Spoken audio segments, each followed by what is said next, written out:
Good evening. Welcome to the next session of story reading. That reads stories. Today's story is titled The Man Who Was Kipling. And this is from the same book, Collected Short Stories of Ruskin Bond. So, now it goes this way. I was sitting on a bench in the Indian section of the Victoria and Albert Museum in London. As I have explained earlier, all these books are about 150 years or even older than that, and they have a background of the colonial English masters ruling India. So they may be based in India of those days, or maybe in London or whatever. So this story starts with London. I was sitting on a bench in the Indian section of the Victoria and Albert Museum in London when a tall, stooping, elderly gentleman sat down beside me. I gave him a quick glance, noting his swarthy features, heavy moustache, and horn-rimmed spectacles. There was something familiar and disturbing about his face, and I couldn't resist looking at him again. I noticed that he was smiling at me. "Do you recognize me?" he asked in a soft, pleasant voice. "Well, you do seem familiar," I said. "Haven't we met somewhere?" "Perhaps," he said, "but if I seem familiar to you, that is at least something. The trouble these days is that people don't know me anymore. I'm familiar, that's all. Just a name standing for a lot of outmoded ideas." A little perplexed, I asked, "What is it you do?" "I wrote books once, poems and tales." "Tell me, whose books do you read?" he asked. "Oh, Mom," Somerset Maugham, Priestley, Thurber, and among the older lot, Bennett and Wells. I hesitated, groping for an important name, and I noticed a sad shadow pass across my companion's face. "Oh, yes, and Kipling?" I said. I read a lot of Kipling." His face brightened up at once, and the eyes behind the thick-rimmed spectacles suddenly came to life. "I'm Kipling," he said. I stared at him in astonishment, and then, realizing that he might perhaps be dangerous, I smiled feebly and said, "Oh, yes. You probably don't believe me. I'm dead, of course." "So I thought. And you don't believe in ghosts."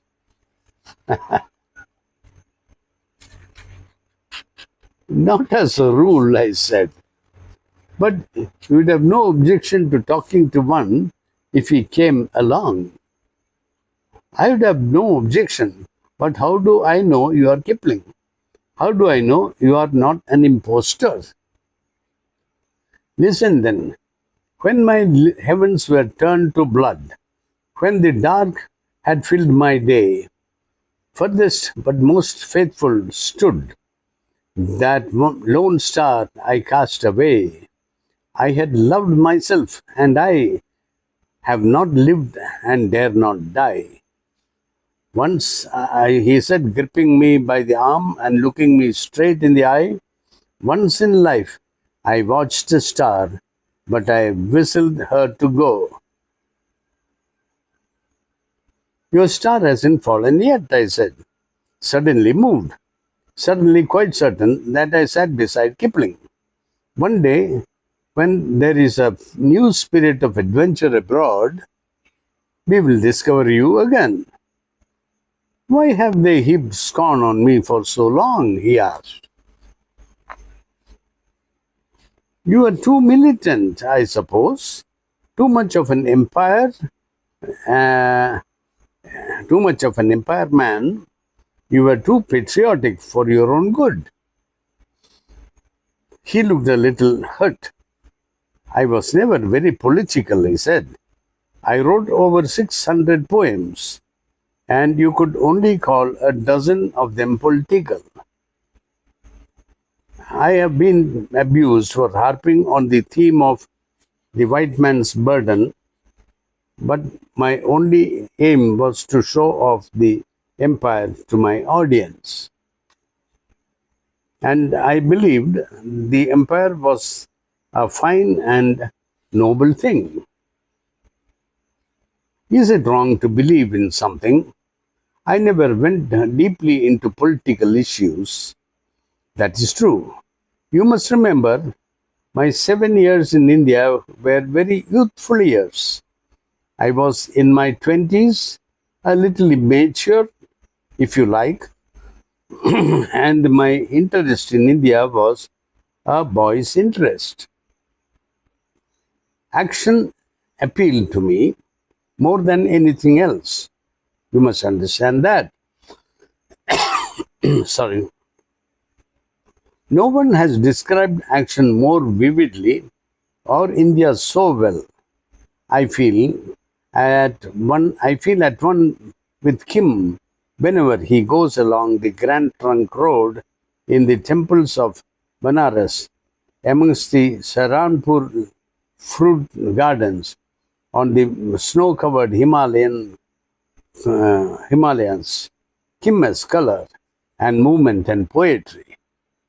So this is Kipling's character Kim, which he is describing. He sighed, and a wistful look came to his eyes. I am prejudiced, of course, I continued. I spent most of my life in India, not your India, but an India that does still have much of the color and atmosphere that you captured. You know, Mr. Kipling, you can still sit in a third-class railway carriage and meet the most wonderful assortment of people. In any village, you will still find the same courtesy, dignity, and courage that the Lama and Kim found on their travels. And the Grand Trunk Road? Is it still a long, winding procession of humanity? Well, not exactly, I said a little ruefully. It's just a procession of motor vehicles now. The poor Lama would be run down by a truck if he became too dreamy on the Grand Trunk Road. Times have changed. There are no more Mrs. Hawksbys in Simla, for instance. There was a faraway look in Kipling's eyes. Perhaps he was imagining himself a boy again. Perhaps he could see the hills or the red dust of Rajputana. Perhaps he was having a private conversation with privates Mulwani and Ortheris. Or perhaps he was out hunting with the Shivans wolf pack. The sound of London's traffic came to us through the glass doors, but we heard only the creaking of bullock cart wheels and the distant music of a flute. He was talking to himself, repeating a passage from one of his stories. And the last puff of the day, wind brought from the unseen villages the scent of damp and wood smoke, hot cakes, dripping undergrowth, and rotting pine cones. That's the true smell of the Himalayas. And if once it creeps into the blood of a man, that man will at the last, forgetting all else, return to the hills to die. A mist seemed to have risen between us. Or had it come in from the streets? And when it cleared, Kipling had gone away. I asked the gatekeeper if he had seen a tall man with a slight stoop wearing spectacles. Nope, said the gatekeeper. Nobody been by for the last 10 minutes. Did someone like that come into the gallery a little while ago? No one that I recall. What did you say the bloke's name was? Kipling, I said. Don't know him. Didn't you ever read the Jungle Books? Sounds familiar. Tarzan stuff, wasn't it? I left the museum and wandered about the streets for a long time, but I couldn't find Kipling anywhere. Was it the boom of London's traffic that I heard, or the boom of the Sutlej River racing through the valleys? He writes good prose. That's an interesting little story. The man who was Kipling, so suddenly Kipling appears. Maybe he was a ghost. Now, that story is over, and it was a bit interesting, good, and I'm happy I read it for you. Now, I'll go to the next story because that was so short. Next page turns to the next story, The Girl from Copenhagen. It goes this way. This is not a love story, but it is a story about love. You will know what I mean. When I was living and working in London, I knew a Vietnamese girl called Phuong. She studied at the Polytechnic. During the summer vacations, she joined a group of students, some of them English, some of them French, German, Indian, and African, picking raspberries for a few pounds a week and drinking in some real English country air. Late one summer, on her return from a farm, she introduced me to Ulla. Ulla, a 16-year-old Danish girl who had come over to England for a similar holiday. Please look after Ulla for a few days, said Phuong. She doesn't know anyone in London. But I want to look after you, I protested. I had been infatuated with Phuong for some time. But though she was rather fond of me, she did not reciprocate my advances, and it was possible that she had conceived of Ulla as a device to get rid of me for a little while. This is Ulla, said Phuong, thrusting a blonde child into my arms. Bye, and don't get up to any mischief, she said. Phuong disappeared, and I was left alone with Ulla at the entrance to the Charing Cross underground station. She grinned at me, and I smiled back rather nervously. She had blue eyes and smooth tanned skin. She was small for a Scandinavian girl, reaching only to my shoulders, and her figure was slim and boyish. She was carrying a small travel bag. It gave me an excuse to do something. We had better leave your bag somewhere, I said, taking it from her.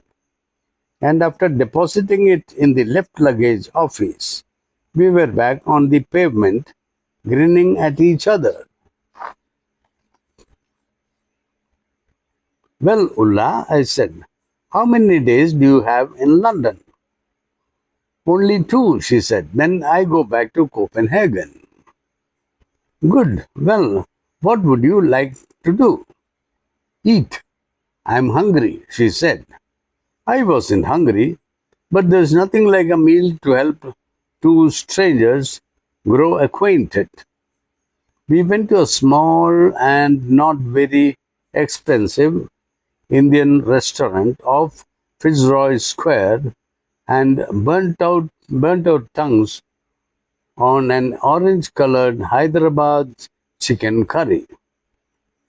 We had to cool off with a Tamil kurkotai before we could talk. Oh, it's good he has written the word crocodile before we could talk. What do you do in Copenhagen? I asked. I go to school. I'm joining the university next year. And your parents? They have a bookshop. Then you must have done a lot of reading. Oh no, I don't read much. I can't sit in one place for long. I like swimming and tennis and going to the theater. But you have to sit in a theater. Yes, but that's different. It's not sitting that you mind, but sitting and reading. Yes, you're right. But most Danish girls like reading. They read more books than English girls. You're probably right, I said. And I was out of a job just then. As I was out of a job just then, and had time on my hands, we were able to feed the pigeons in Trafalgar Square and while away the afternoon in a coffee bar before going on to a theatre.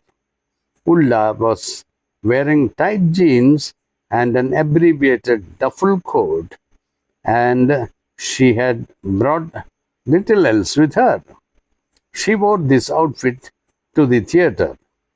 It created quite a stir in the foyer, but Ulla was completely unconscious of the stares she received. She enjoyed the play, laughed loudly in all the wrong places, and clapped her hands when no one else did. The lunch and the theatre had lightened my wallet, and dinner consisted of baked beans on toast in a small snack bar. After picking up Ulla's bag, I offered to take her back to Fuang's place. Why there? She said. Fuang must have gone to bed. Yes, but aren't you staying with her? Oh no, she did not ask me. Then where are you staying? Where have you kept the rest of your things? Nowhere, this is all I brought with me, she said, indicating the travel bag.